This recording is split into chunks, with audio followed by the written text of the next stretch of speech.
um, um, showing up, I think we can get started.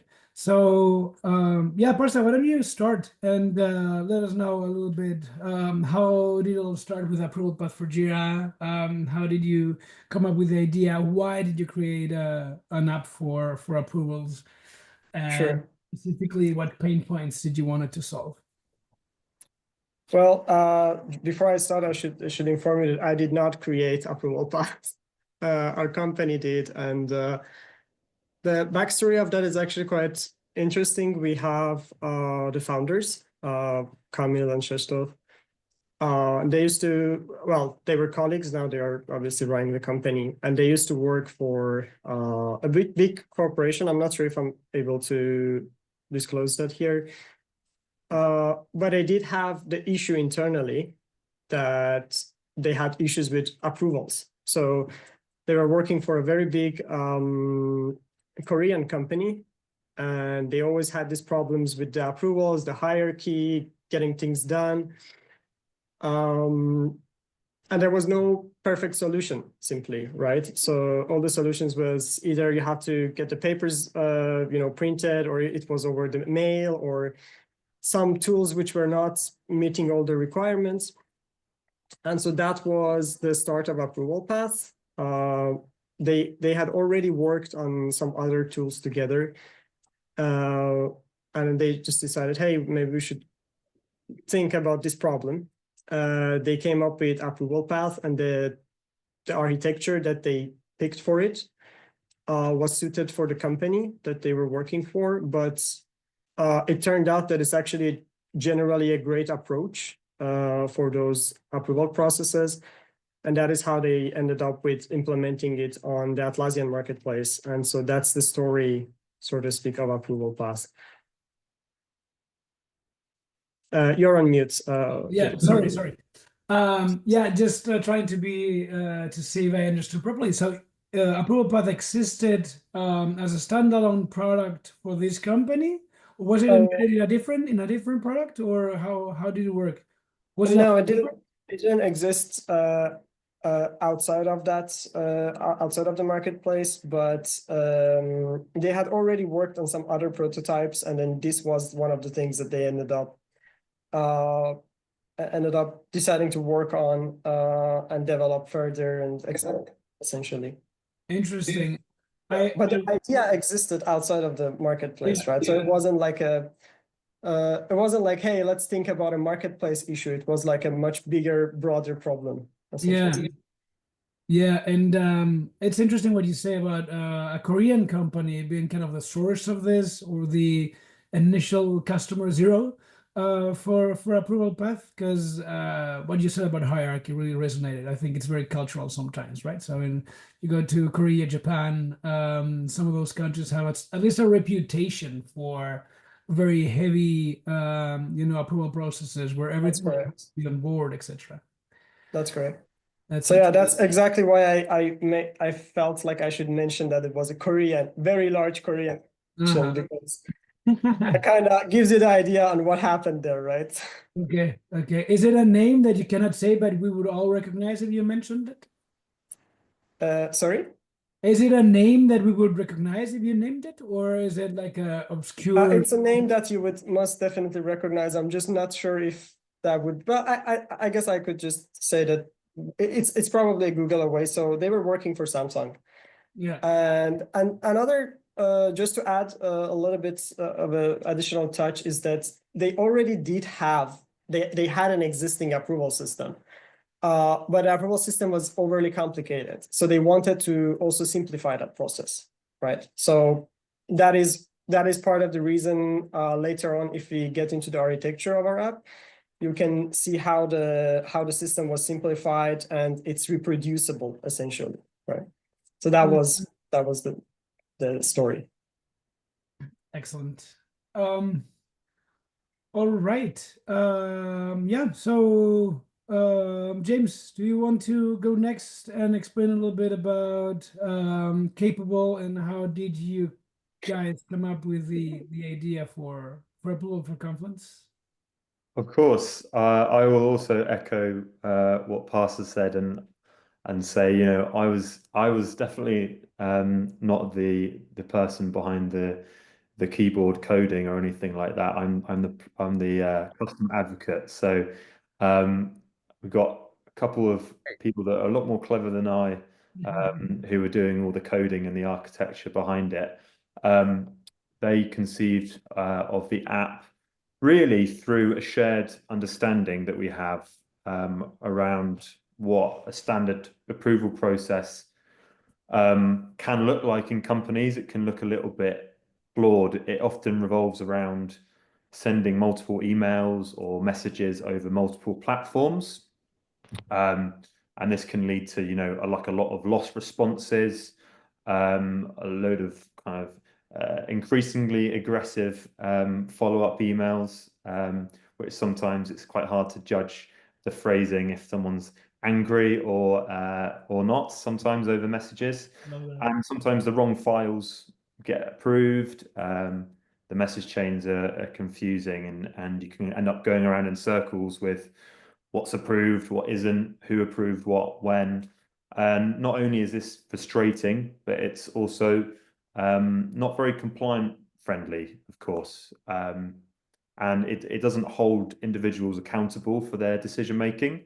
You know, there's nothing wrong with team members making the wrong decisions.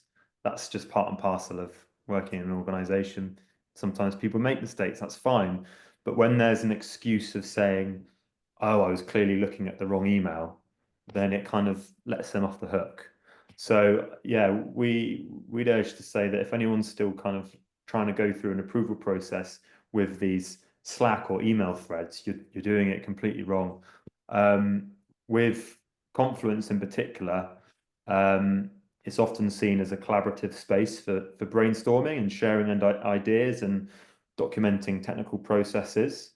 But when it comes to the delivery of the finalized content to the outside world, we felt that it maybe falls short a little bit, because out of the box, there's a lack of that kind of crucial step, which is the approval. So that was why initially, I think, yeah, Jack and Jeff were keen to do it on Confluence, because they felt that was a part of the step that was missing. So yeah, that's it in a nutshell.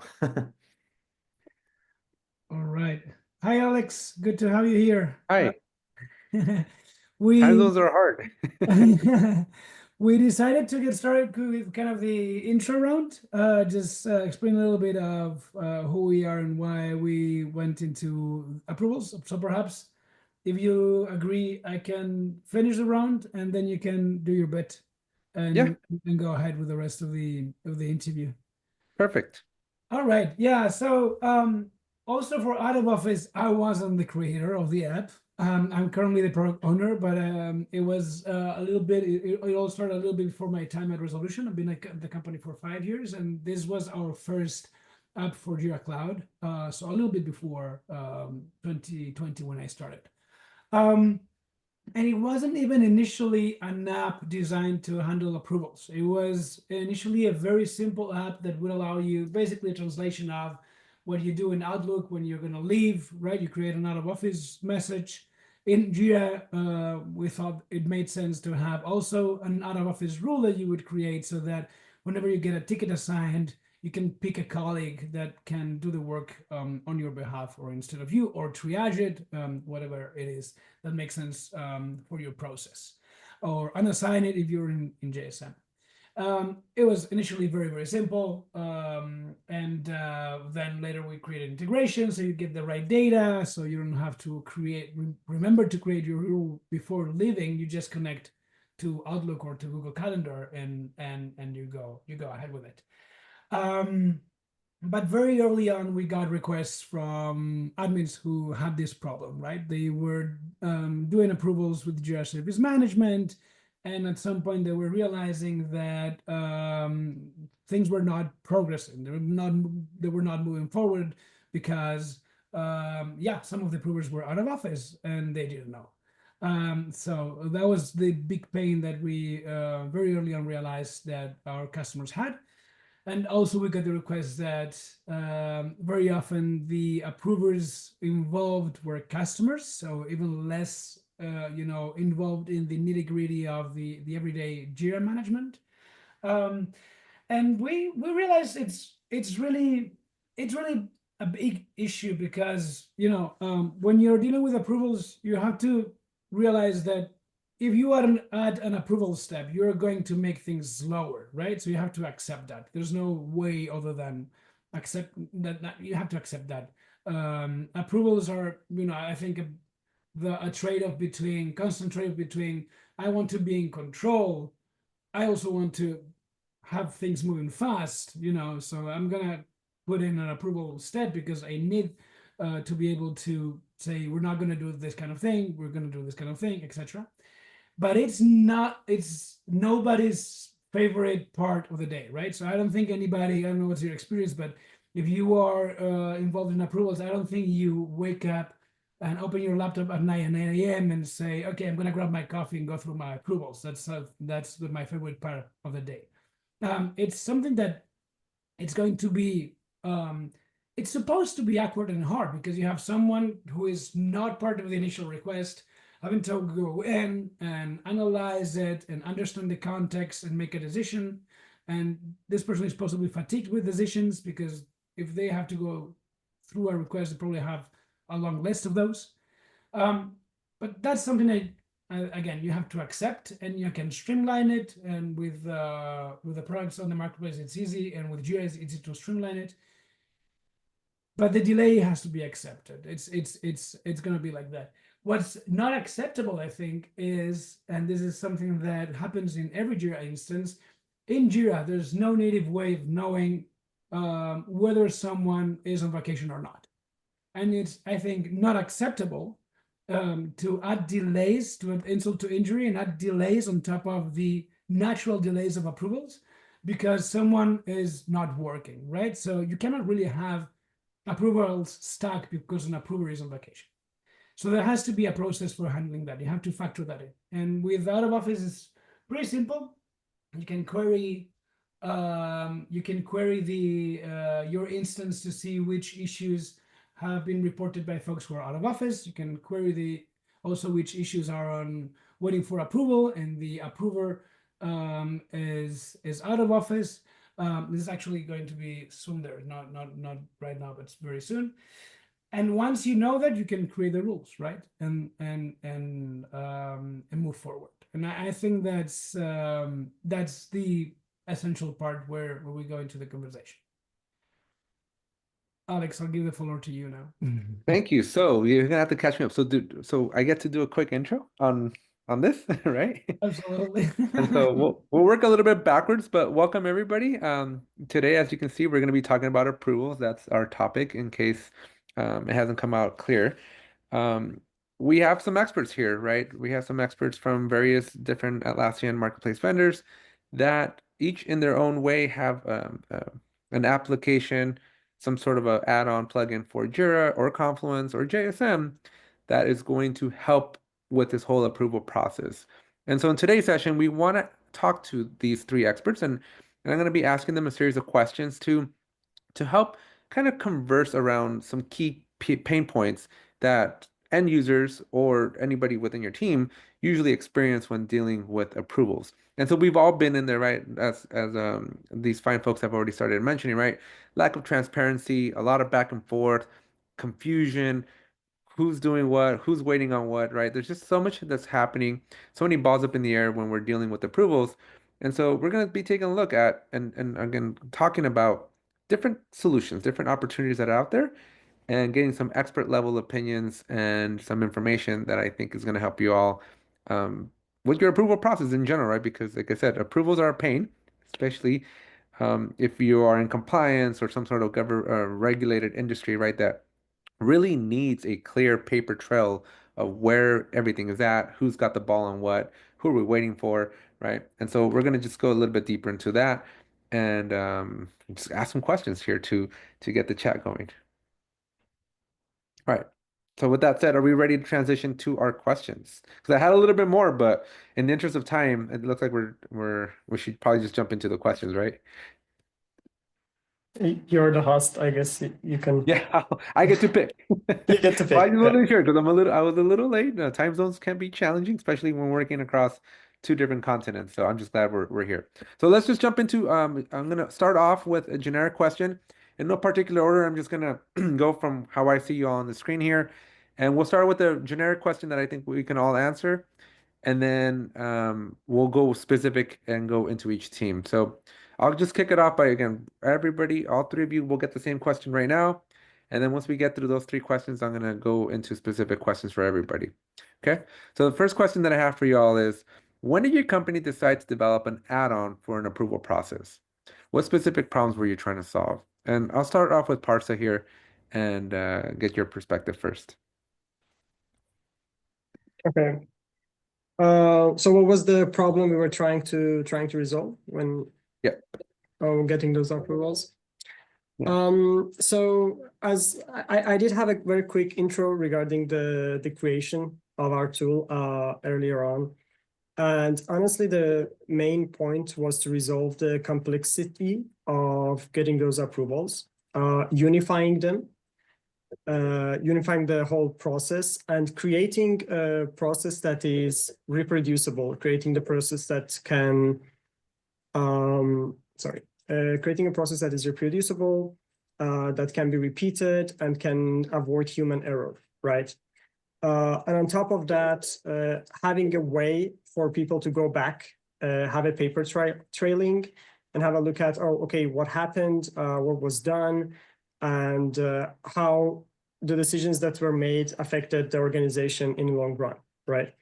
So that was the overall idea of why the tool was created, and the architecture that was picked for it was to create simplicity, right? To simplify the whole process. And on top of that, of course, we did notice that we do not have approval processes for software and business projects in Jira. So that was yet another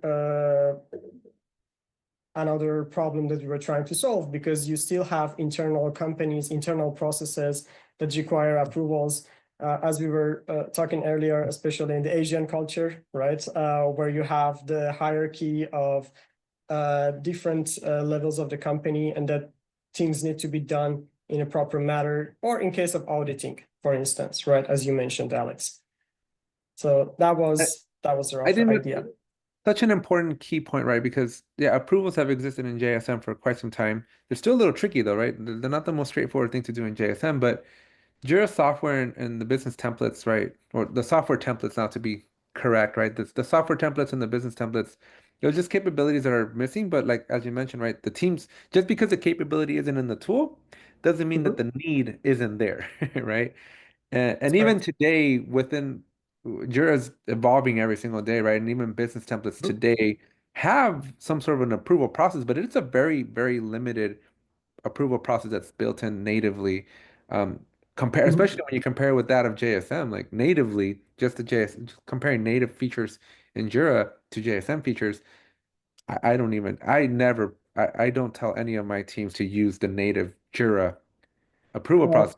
It's just so lackluster. Well, I'll just add a very simple thing to what you're saying, and that is, when you look at the JSM approval system, it's very much, you can see that the design has to do a lot with the design of Atlassian Jira itself, because the approvals are very much embedded, integrated into the workflow. And that is not necessarily one of the use cases that every company has. Sometimes they just simply want approvals done on particular order or in particular tasks. And so that's yet another problem why I think that, even though I appreciate, JSM having a native feature for approvals, because it's always good to have it rather than not. But out of the box solution for JSM itself is not perfect. And then it simply doesn't exist on other projects. Yeah. Right. Yeah, you definitely have to adapt you have to make a compromise, right? You either have to adapt your existing process to how Jira does approvals natively, or you adapt Jira as much as you can to your process. So I've had to get very creative with like making custom workflows, right? And breaking up different issue types because then workflows are tied to your issue types. And so now it overly complexes things to try to make Jira work for your existing process.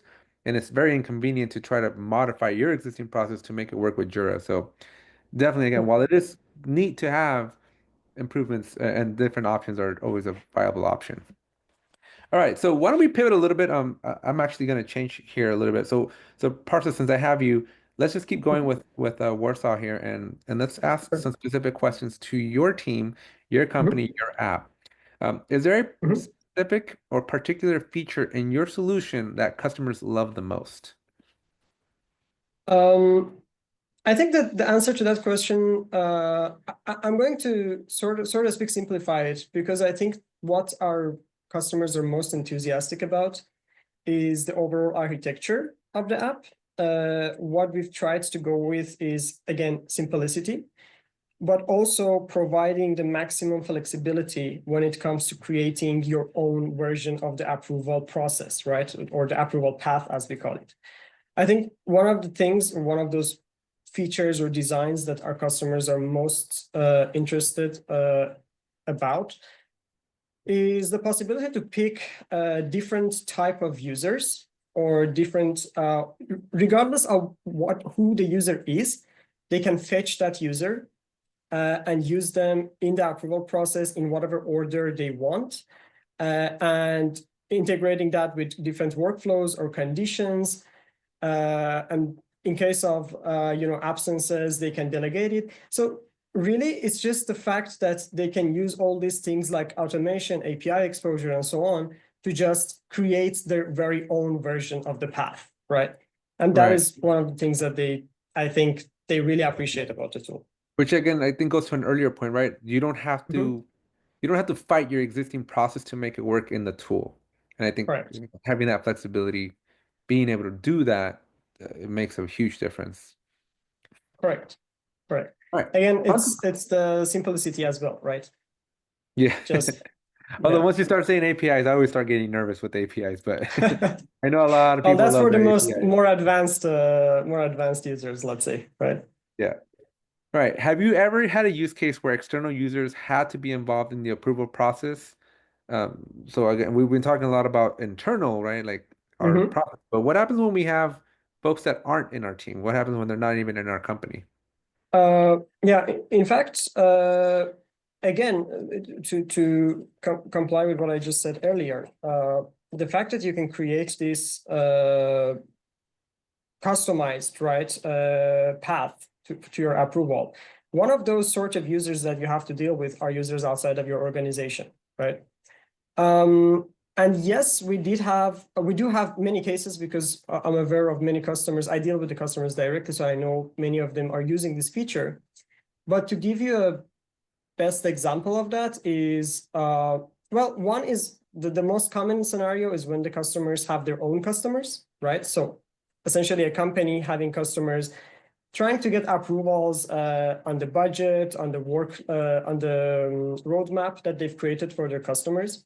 And very often these customers are not part of their Jira instance, right? So they just want to give their approvals on a ticket. Hey, yeah, we agree with the way you are going to implement this for us.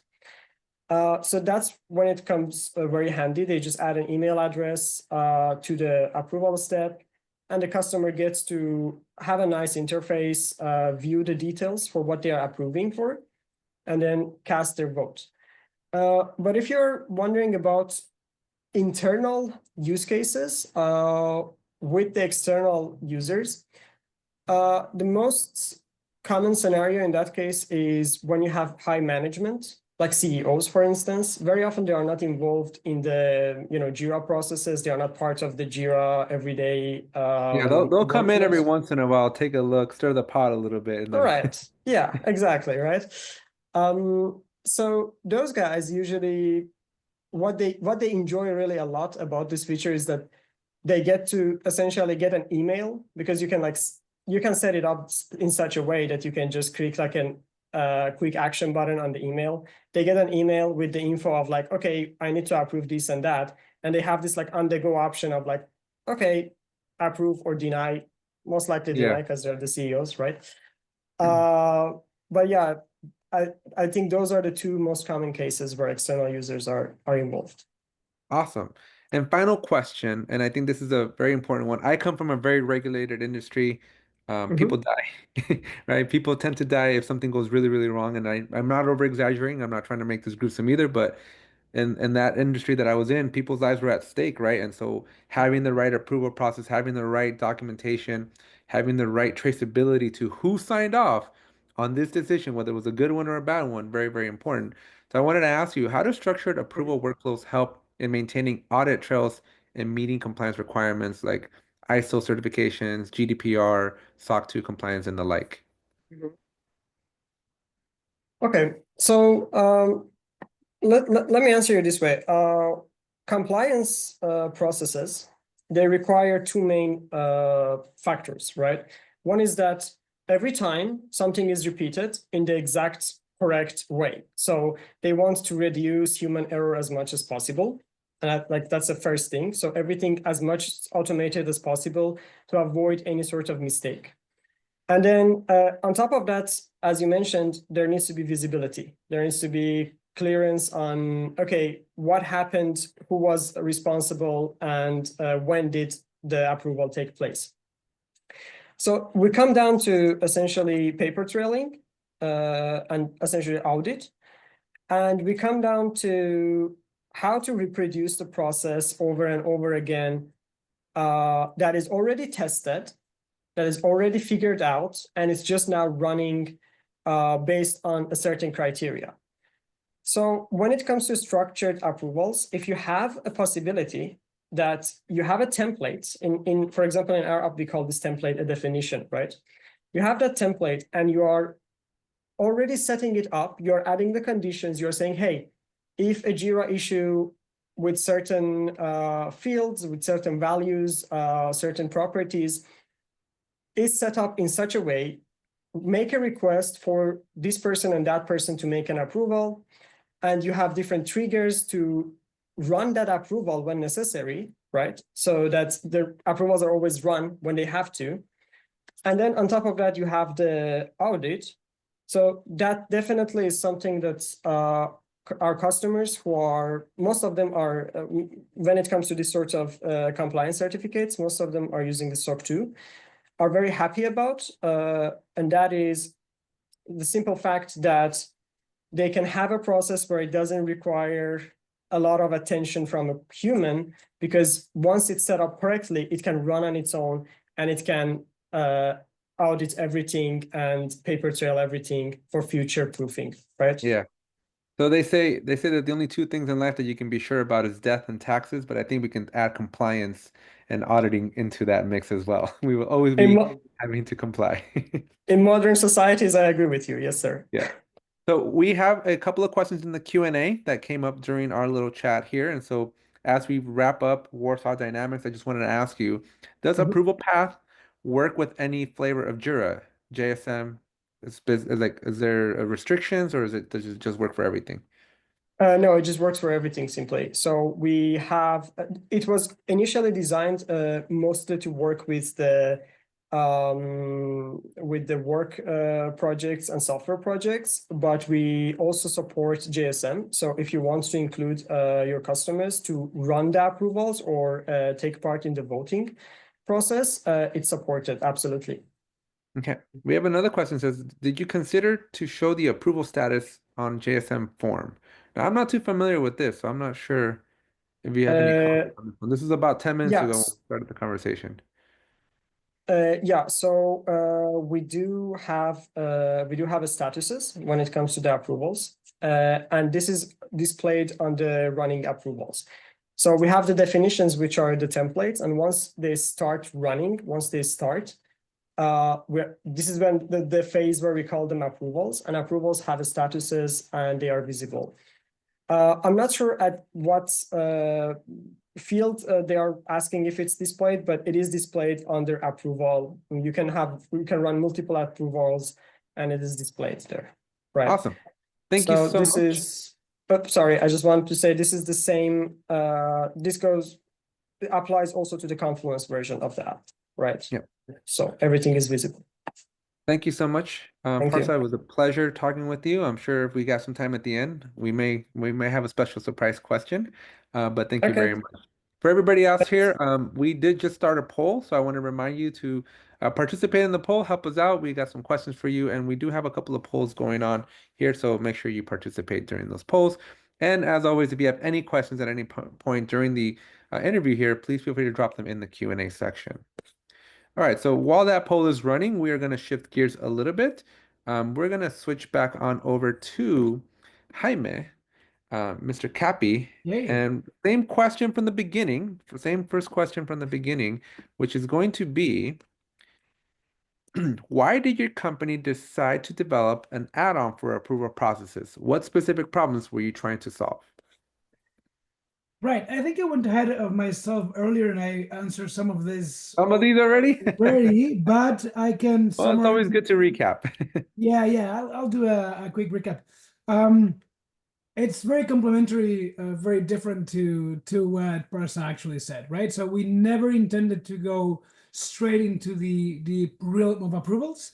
It was something that was just thrown at us from the market, right? So customers started complaining, I need help with approvals because when when people go out of office, these delays are happening, and I need to have a deputy approver or a delegate approver so that they can go in instead of the official approver, let's say, and just look at things and make them move forward. It's really different to the approach that Parsa proposed because we're not replacing the native stuff in JSM. We're just supplementing that and allowing customers to still use their native implementations, their native workflows, everything with their workflows. We don't touch that. We just make the fix that when people are not there, things don't get blocked. So it's pretty simple in that sense. Yeah, I think that's an interesting point to drive home, right? Your app right now it takes whatever you have in JSM set up already, right? And it complements it because a lot of what's happening with your approvals when you natively built them in your workflow, right, is they're going to go to an individual. If that individual's not around, then we're waiting for a while. Yeah. And that tends to happen. It depends on context a lot, obviously. But if you think of busy executives, it's not even a matter of exactly. So it's not even a matter of are they on vacation or they are sick. No, they're traveling all the time. They're going to be on a plane. They're going to be stuck in meetings, and they're not going to be looking at approvals because it's not the most important thing. So, yeah, and even when they land, I was traveling all day yesterday, right? And I'm like, I'm still catching up with emails. So when you got pressing issues, it's going to be quite a delay. Yeah, and it happens a lot with the you mentioned also external users, right? And that was pointed to as well very, very early on, right? So this happens very often with customer roles for several reasons. One of them being they are not in Jira every day. It is not their job to be on top of Jira issues and requests. So they have this, little interface, which is a customer portal, which is very, very convenient. But at the same time, that is not their day job, being on Jira, right? So it tends to be on the back of the head rather than front of their head and on top of mind. And also just within Jira natively, right? Like a lot of executives or stakeholders, I should just say, right? When you do get that automated email from Jira, it's not always very clear what you should do, right? It's not always like I get there's two buttons, approve or deny, but you really don't know what you're really approving if you're not used to being in Jira, and you really don't know what you're really rejecting. And when you're not used to the interface, when you're not used to the emails coming through, it can be a little overwhelming. So I wanted to ask you, if you could remove one element of the typical approval process, something that just drives you crazy, right? One of these like cringy-worthy moments, what would it be and why? I'm gonna be a bit shocked. And removing the approval process entirely is not an option. No, yeah. We wish, right? So that in a wonderful world we can do everything. And I think approvals are very important. You need to have some control over what people are doing, right? But I think it would remove politics. So it's very, very high level, very a bit shallow, even if you will. But I think very often there's a lot of optics involved in some organizations, so it's part of the culture. You need to have when compliance is involved is very serious, right? You mentioned regulator industries. I don't know what's the industry where you used to work, by the way, Alex. I'm curious about that. I used to make planes that usually didn't fall out of the sky until very recently. All right, yeah. So you don't want your planes to be falling out of the sky. You do not want planes falling out of the sky. You definitely do not want that. All right. Yeah. In that case, you really need to make sure they do fly. And approvals have a part in that. But there's also a component of like culture and Parasa was playing into that earlier when he mentioned like Korean company. Very often is like we like, I don't know, like marketing, social media messages. We want HR and we want marketing and we want legal and we want the CEO to approve this message, right? It's a bit of a ridiculous example. But very often, there's a lot of this kind of politics where you don't, nobody wants to take the blame. So you have all the steps instead of having the minimal number, right? Mhm. And that usually tends to blow things up. It blows up the geo-implementation. It makes everyone a little bit frustrated about the process. And but it's just how I think corporate environments usually work, right? Yeah, trust is plays such a critical role in this, right? Because you have to entrust in the people that are approving. But like you said, the moment your signature is on something, you just stuck your neck out for something, right? So not having the full picture, not having a full understanding, technical, non-technical, it creates uncertainty in people. And especially once you approve something and your name's on that paper, right? Like now it's your responsibility. And when something goes wrong, and I think a lot of companies need to revisit that, right? They need to really look at that and go, this approval process is there to not just a compliance thing, but we're also supposed to be better, right? As a company, as a team.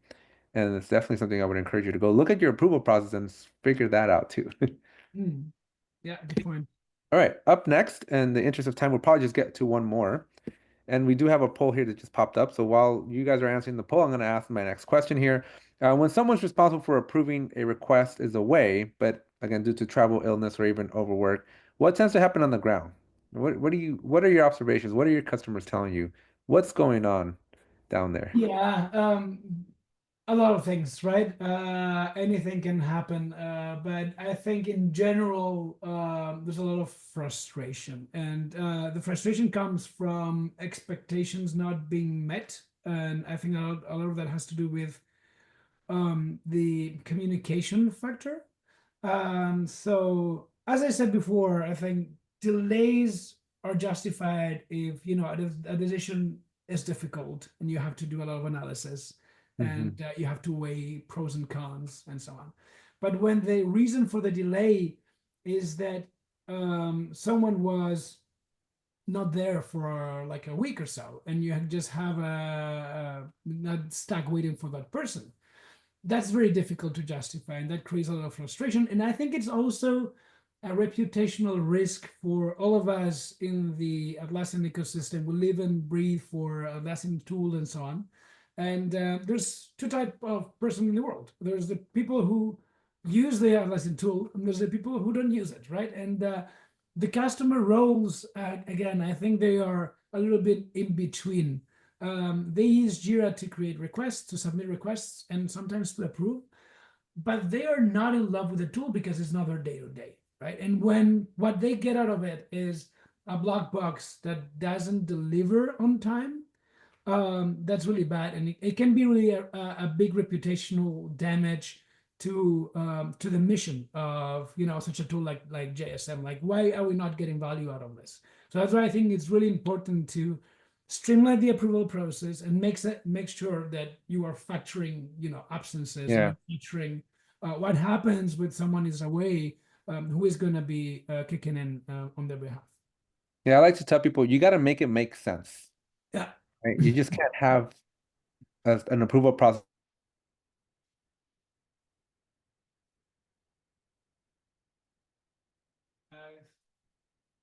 Did Alex cut up for everyone? In one place. Can you Okay. guys hear me okay? You cut Oh, off there we go. for some Okay, seconds. so I'm in Phoenix in a hotel. That's probably part of this problem, right? But also, Okay. fun fact, Phoenix is like the only place in the world that doesn't get their time zone updated. And so that further adds to everything being off by an hour. So apologize at the beginning.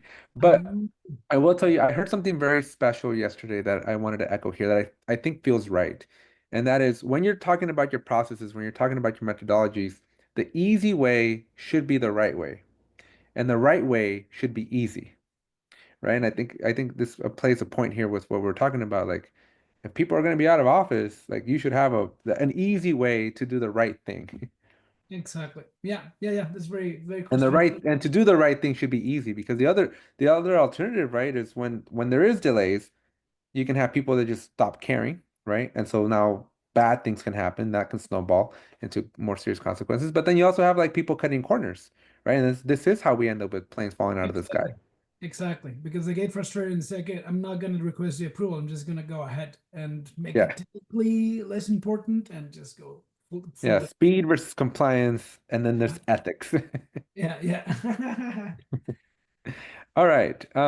So hopefully y'all had a chance to answer the poll.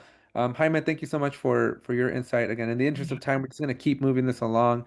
And James, we saved the best for last, hopefully, maybe, fingers crossed. I don't know. I'm not sure.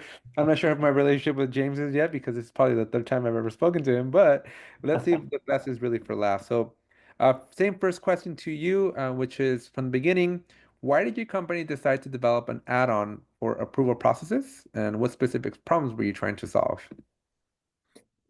Yeah, sure. So that's a great question. I'll try and add on for what I said at the beginning a little bit. So I tried to boil it down to some key areas, and that's accountability, as already discussed, communication, speed, compliance, and simplicity. So with accountability, that's why I wanted to build in the approval log and an ability to have that paper trail, that digital paper trail, who approved what and when, and with what version and what comment. So there's a clear path of who's responsible.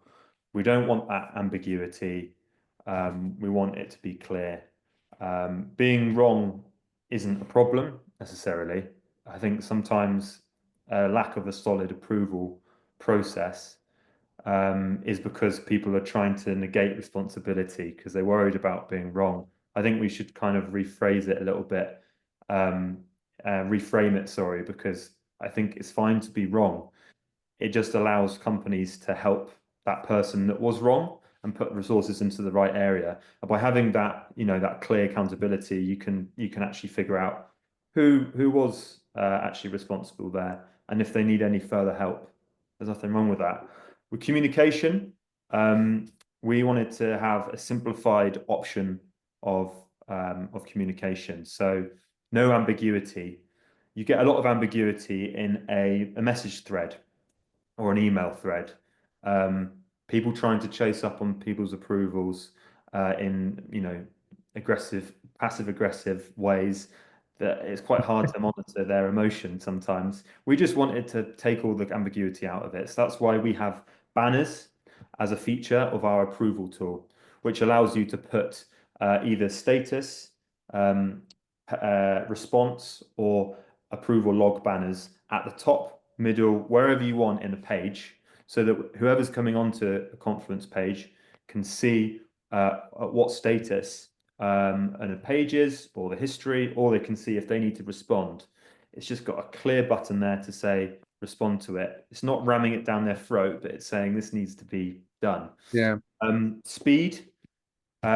We wanted to prevent delays, and we built in our Slack and email integration as a way of doing that. Often, if you're getting things sent over email, that's almost an excuse to say, yeah, you can leave that for a few days. But with Slack, it's there, it's immediate. It can be on your phone, it's on the go. Often, people in high power decision-making roles, they could be in the back of a taxi, but they can still see that approval request. Also, the expiry feature that we've built into our approval tool. You can add a expiry which is either a month, 3 months, 6 months, a year after approval, which kind of just resets the approval, which is another way to kind of allow people to sort of prevent those delays, speed up the process.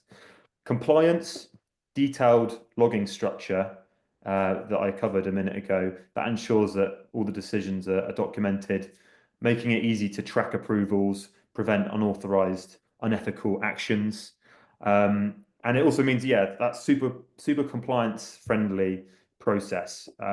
We tried to build in some of the tools, build it in line with some of the recommendations required by different policies and legislations, such as, yeah, like the CFR Part 11, which is kind of all about electronic records, approval workflows, restricted access. In manufacturing, the ISO 9001, and other ones such as the SOC 2 and the FDA QSR. And then with the approval thresholds as well, which allows you to actually set a minimum number of approvers on a page. So you can say, I only need 3 approvers, but you can send an approval to 5 people. If you get 3 approvals, it counts as being approved. So yeah, building all those things in. And then finally, simplicity. So yeah, with capable, simplicity has always been the key, not just with our approval tool. We don't want to overwhelm users with loads of options. You know, if you want to use some of the nuanced features I mentioned, like the automated page expirations or the approval thresholds, you can, but they won't pop up unless you need them. You know, they're easy to find. They won't clutter your interface with confusing pop-ups and buttons. Yeah, that I think if I had to put a theme around everything you said, right, that user experience has to be simple, right? It has to be intuitive. It has to be just something that feels natural, because adding any complexity draws away from the focus, which is what you are trying to approve, right? And we have all kinds of users that tend to do approvals, right, across all different ages and different levels of comfort with technology. And I mean, in those regulated industries that I was in, I still walk around with the clipboard and papers that would get physical signatures, right? And so to digitalize that kind of process for that kind of a generation, right? And then we also have the younger generation that are like on the TikTok generation, where if an approval takes more than 3 seconds, we're already bored, right? So it's got to be like immediate but effective, but still appealing to an entire, like, I don't know, 50, 60-year age gap, right? Yeah. And so it makes sense that I appreciate that a lot of thought and consideration goes into that UX to help people know what the heck they're clicking on when they're clicking on it. Super, 100%. super key. Yeah, I think we kind of want to take that approval process. We want to make it more democratic, really, because sometimes it's just sort of held within the admins and the the people that the IT admins and the technology onboarders.